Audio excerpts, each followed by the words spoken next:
coming up right now on the Northwestern News Report. You can't shut down because we have to be here for the people that need their medication, but nobody's appreciating you.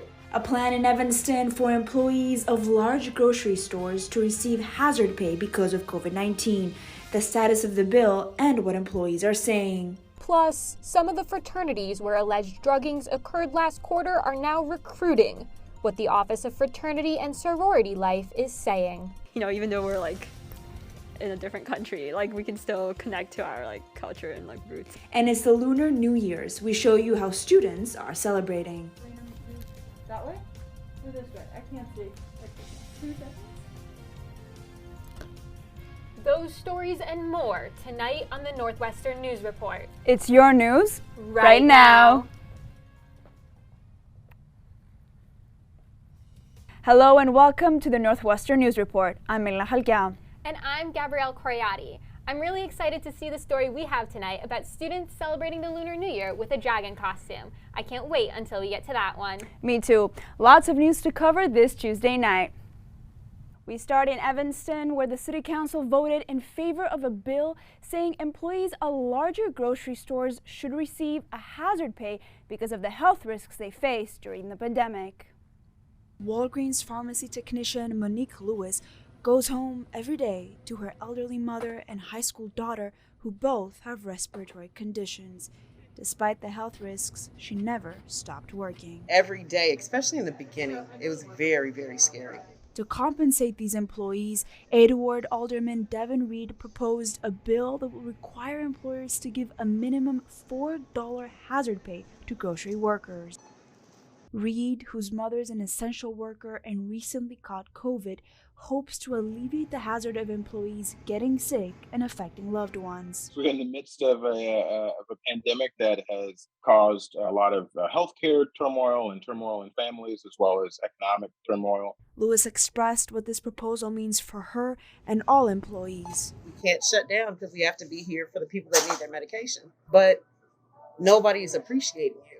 You don't see it. The proposal refers to big grocery chains that employ more than 500 workers nationwide, like Walgreens, Trader Joe's, or Jewel Osco. Rejected in the summer of 2021, the plan now passed the City Council on January 24th on a 4-3 vote. It will now move to the Economic Development Committee for further review. Some council members had their concerns about the plan's cost to grocery stores already struggling with supply chain issues and labor shortages. They did not return the request for comment. But Reed says he targeted the large grocery retailers precisely because they've had record high profits during the pandemic. It is about being able to shoulder the burden to protect our most vulnerable. We've been on front lines the whole entire time. Reed tells me he doesn't see the plan being instituted in the short term, but hopes Evanston becomes the first city in the country to set up a permanent hazard pay for grocery workers that will kick in anytime there's any kind of emergency declaration. The Omicron surge in cases is seemingly slowing down. Last week, cases were down at Northwestern and in Evanston over the week prior. The city of Evanston reported 477 new cases last week, a positivity rate of 2.9%. That's compared to the prior week's nearly 750 cases and an overall a 2.4% positivity rate. Back here on campus, there were 181 new positive cases last week with a positivity rate of 2.4%. That's compared to the prior week where there was 229 cases and a slightly lower positivity rate of 2.01%. It's important to note that there was not a requirement for students to be tested last week, though there was one the prior week. There is no requirement for this week either. Evanston's Economic Development Committee recommended funding for 4 large city projects. If this still passes, Northlight Theater will receive $2 million to relocate from Skokie to a new theater on Church Street downtown. The new 300-seat theater would be funded by the American Rescue Plan Act and is expected to be completed by the fall of 2024. Northlight Executive Director Tim Evans said the new space would be active 7 days a week and create more than 115 jobs. The theater will also serve as a cultural hub for residents from Evanston, Chicago, and North Shore. A parent group at Evanston Township High School has submitted a petition for the installation of metal detectors at school entrances. The group, named Evanston for Safe Schools, was created after a December 16th incident where 2 guns were found on campus and 3 students were arrested. The petition asks the Evanston Board of Education for a commitment to researching weapon detectors by February 17th meeting and present findings on March 14th. The District 202 officials have previously said they will look into implementing metal detectors. No official schedule has been set. The Evanston and Skokie School District 65 plans to change their Black Lives Matter curriculum for the upcoming school year. The school district will weave materials from their Black Lives Matter unit throughout the entire school year rather than having a dedicated Equity Week. In a letter to parents, District 65 Superintendent Dr. Horton said this curriculum change will, quote, expose all students to more accurate and affirming historical events that elevates marginalized people and includes the interrogation of events from multiple perspectives. The last of the dedicated Equity Weeks will take place over the next few months, and the change will be enacted next school year. A zero-waste general store opening in Evanston where nothing is thrown away and customers buy in bulk. As NNN's Lily Wolfson discovered, it's part of a greater effort to make the city greener. At Eco and the Flamingo's new Evanston location, you won't find single-use plastic, printed receipts, or even a trash can. The goal, I think, would be to help as many people as we possibly can get in this town and in this region get closer to their zero waste goals. Opening this month, Evanston's first zero waste general store prices everything by weight. Customers select from an array of coffee, makeup, travel supplies, and more. Each product vetted by owners Jackie McCarty and Bethany Barbuti to ensure it's sustainable. There's only so much we can do as individuals, but it feels good to do our part. If you stop by, be sure to bring your own container or use one of their donated jars and fill it right up. Your general store for all of your eco-friendly needs. Customer and president of Citizens Greener Evanston, Rachel Rosner, excited about this next step of climate action in the city because zero waste means fewer items end up in a landfill. It's a really exciting part of the cultural shift that is happening and must happen. McCarty hopes to introduce a 4th R to Evanston: reduce, reuse, recycle, and refuse to waste. Lily Wolfson, Northwestern News Network. NNN's Lily Wolfson reporting. Thanks, Lily. Northwestern Dining announcing changes to its Ozzi to-go container program. If you don't return the container, which will now be green instead of purple, it's going to cost you $7. Northwestern Dining says more than 12,000 purple containers were not returned last quarter. The new process requires students to check out an Ozzi. If you don't check it back in with the cashier before returning it, they'll charge your account when you go to get a new one. Students can return Ozzis to any of the dining halls on campus, and they cannot take out more than one at a time. Learning to knit, making sushi, painting a masterpiece, all classes at Northwestern, but you won't find them on Caesar.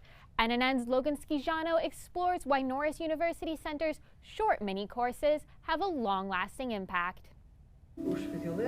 On a Wednesday evening in Norris, you can find Dr. Ina Melnikov in her class practicing Tai Chi. The dynamics definitely reduce stress. Norris mini courses began way back in 1973. This winter, there are over 30 classes.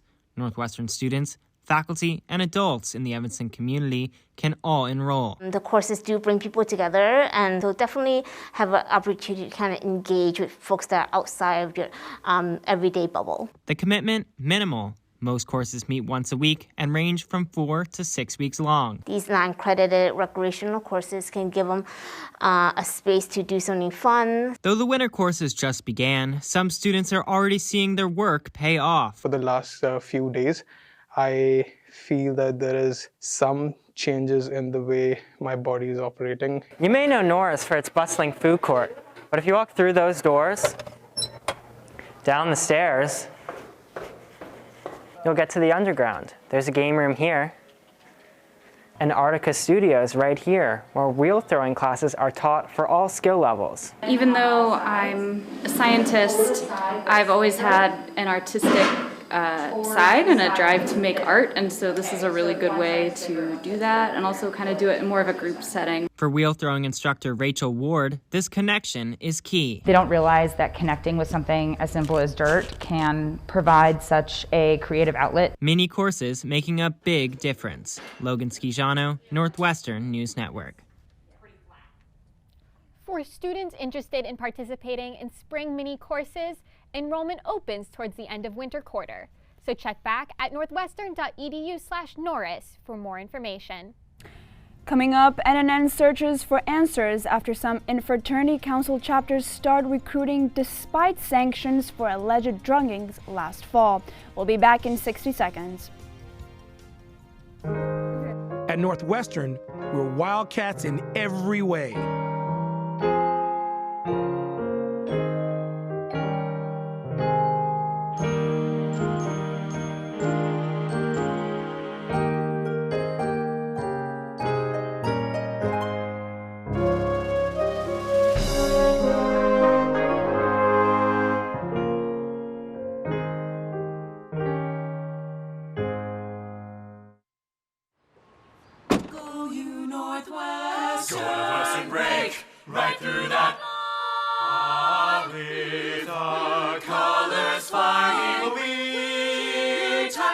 Cheer you all the go. Go you Northwestern, fight for victory, sweet victory, for the fame of our fair name, and go Northwestern, win that game. Go Cats! Following alleged druggings at two fraternity houses last fall, Northwestern's Interfraternity Council created a mandatory education curriculum for members to complete before restarting social and recruitment events. Last week, fraternities resumed activities before all completed participation. I investigated the decision to allow all organizations to proceed with recruitment. Last quarter, IFC was clear. If fraternities wanted to host social and recruitment events, they were going to need high participation rates in an education curriculum. That didn't happen during fall quarter for 4 chapters. But now the Office of Fraternity and Sorority Life is saying those chapters can recruit as a, quote, result of multiple factors. It's a decision that IFC says they were, quote, not involved in. It's in person, a curriculum for minimizing risk, understanding the privilege that exists by being in a fraternity, by being a member of a fraternity, and how to minimize risk and how to develop based on values. In November, IFC voting to extend their social and recruitment bans until the start of winter quarter, giving this initiative time to take place. It talks about, things like toxic masculinity, talks about the values of each chapter, talks about privilege, all the things that are problematic currently with fraternities. 2 fraternities, Pi Kappa Alpha and Sigma Nu, elected not to participate in the fall curriculum. Alpha Epsilon Pi and Sigma Alpha Epsilon, the 2 fraternities where the alleged druggings occurred, were unable to participate because of sanctions and investigations, the IFC president said at the time. The IFC 2022 Winter Recruitment Interest Form sent to the student body on December 17th, initially saying, quote, not currently recruiting at this moment, next to the selection boxes for the 4 fraternities. But then something changed. The wording was deleted from the form, and the chapter started hosting recruitment events last week. A representative from Pi Kappa Alpha told NNN that they reached the threshold this past Thursday, after recruitment already began. SAE told NNN they participated in a workshop this quarter, but did not respond to the request to provide participation rates. Sigma Nu and Alpha Epsilon Pi did not respond to NNN's request for comment. FSL said in a statement, while recruitment restrictions were lifted, social restrictions remain. On Instagram, SAE promoting recruitment events like snow dodgeball, casino night, and wing eating contests. For some, last quarter's restrictions were not enough. In a statement to NNN, Abolish Greek Life saying, quote, we see the resumption of fraternity recruitment, especially by the 2 frats directly implicated in the false druggings, as a failure to have meaningfully investigated the events that took place. In their November statement, IFC said fraternity programming will only return when they are confident that it puts the health, safety, and well-being of all members of the Northwestern community at its core. Northwestern's Block Museum of Art debuted a new exhibit last Wednesday. The exhibit, A Site of Struggle, questions how art has been used to protest, process, mourn, and memorialize anti-Black violence within the United States. I would hope that visitors would walk away with a deeper understanding of the historical roots of our contemporary issues around racial violence. The exhibit focuses on work from the 1890s to 2013 and features African Americans as active shapers of visual culture. The exhibit will run through July 10th. Northwestern's residential colleges and special interest housing allow students to live with peers who share their interests, and one environmentally minded option is trying to grow its impact. NNN's Michaela Denault joins us now live outside the greenhouse. Michaela, tell us about what leaders say is next for the house. Thanks, Gabby. Students at Greenhouse are leading a petition to get their dorm to become a residential college. They are trying to get as many signatures as possible to increase awareness of their green message.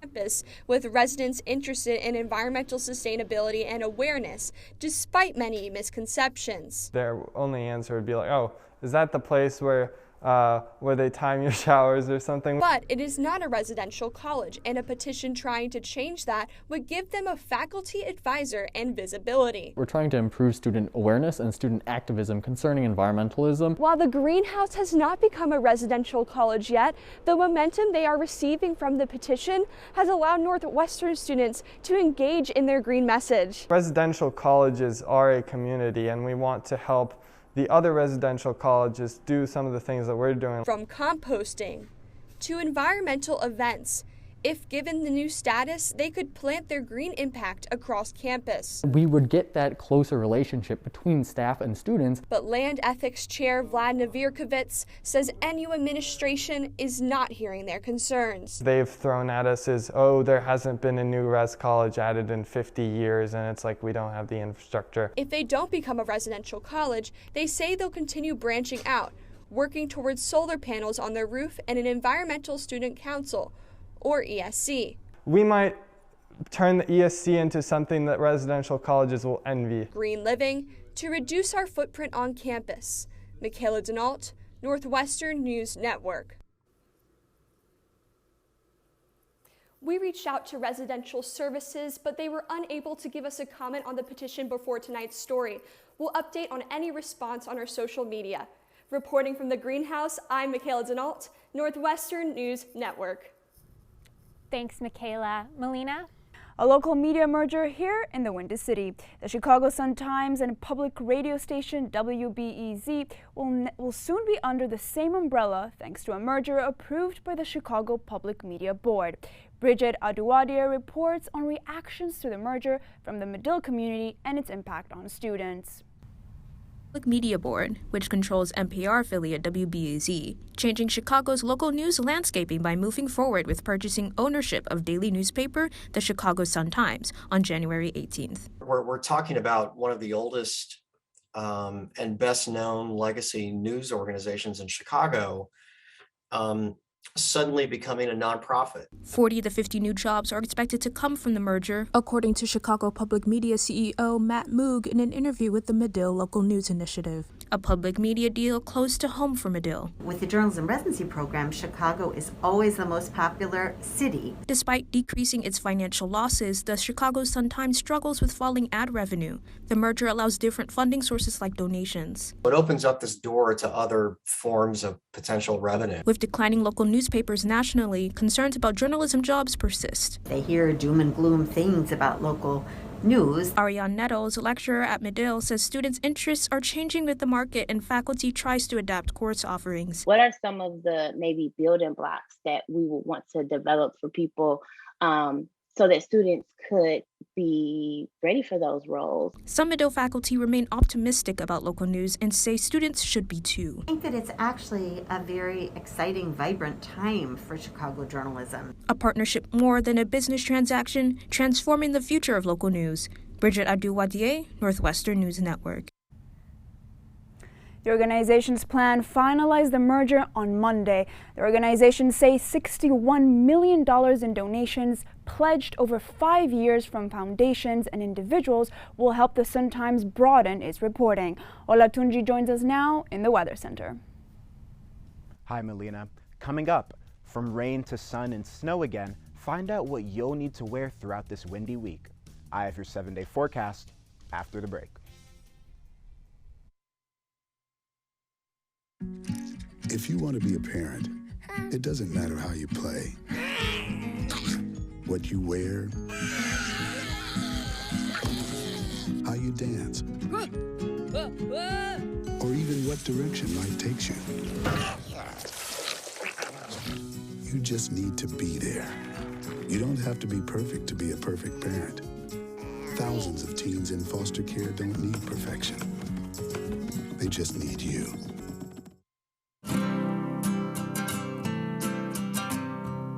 Every day across America, excess food is gathered by a network of good people at local food banks, giving hope to millions of children who struggle with hunger. They've earned their wings, and you can too. Together, we can solve child hunger. Support Feeding America and your local food bank at feedingamerica.org.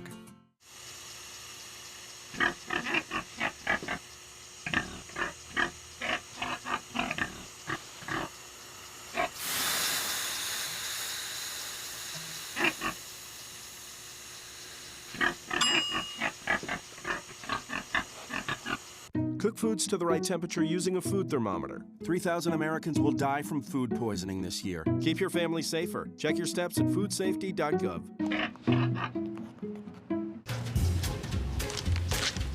Really?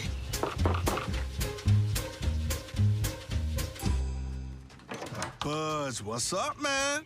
You left some leaves burning out here. Yeah, I just came in just for a second. Come on, man. If it's too hot to touch, it's too hot to leave. You could torch the whole neighborhood. It's a good point there, Smokey. 9 out of 10 wildfires are caused by humans. Only you can prevent wildfires. Welcome back. It's week 5 and midterms are in full swing. Gabriela, I can't speak for you, but I know I'm feeling the crunch. I definitely am as well. I took 2 midterms before coming here today. But luckily for us, NNN's Talia Kalman stopped by some Northwestern organizations offering academic resources in this survival guide. Marathon study sessions, late night cramming, midterm season is back. While students are busy getting that last bit of studying or work in, NU's academic support organizations are there to help. While we're very busy, I think we're an underutilized resource at Northwestern. Located in the 2 North Tower of Main Library, the Writing Place offers 45-minute to an hour writing sessions both in person and on Zoom.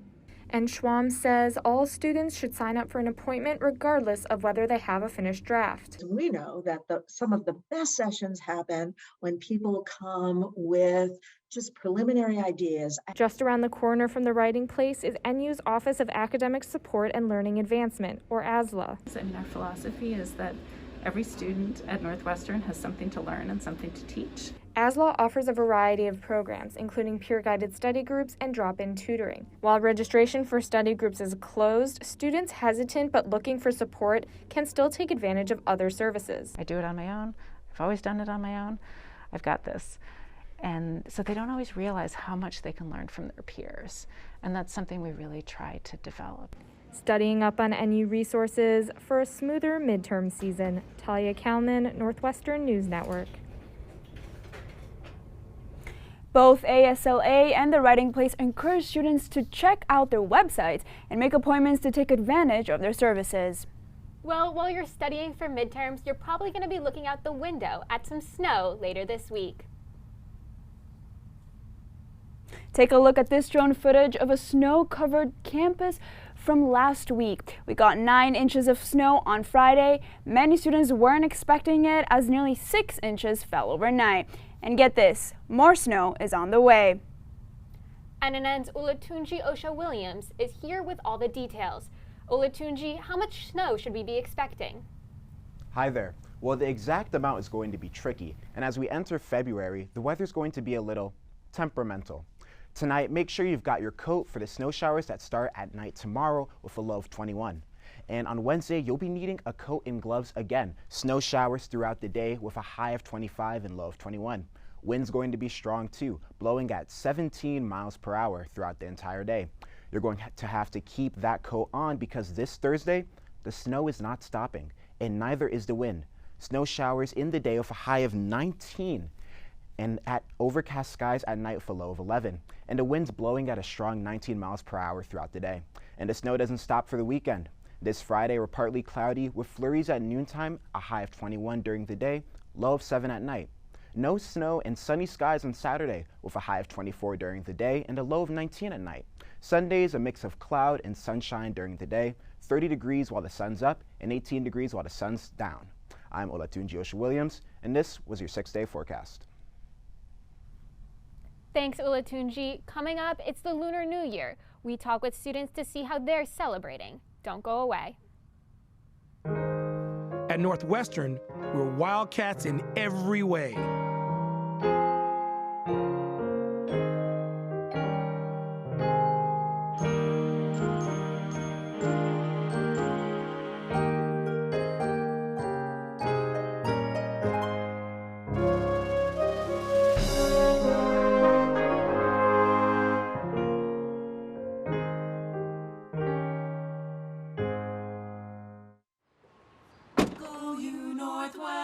Northwestern break right through that. With our colors flying, we will cheer you all to go. Go you Northwestern, fight for victory, sweet victory, for the fame of our fair name, and go Northwestern, win that game. Go Cats! You know, you get homesick sometimes, so it's nice to do something like from back home. You know, even though we're like in a different country, like we can still connect to our like culture and like roots, I guess. Today is the Lunar New Year, a festival celebrated among East and South Asian cultures. NNN's Hannah Zhang shows us how some NU students are marching into the Year of the Tiger. Washing machine, chest jump, and 3 lion jump. A group of wildcats are becoming lions for the Lunar New Year. Lion dance, a traditional Asian dance with more than 1,000 years of history, will be on stage in 2 weeks during the Lunar New Year show on the last day of the 15-day celebration. A very interactive way for people to sort of learn more about Chinese culture because it's so like cute and fun. Each lion is made up of 2 people, for the person in the back or the lion tail. And as a tail, I can't see anything underneath the costume. Trust in yourself, trust in your practice, and listen to the music.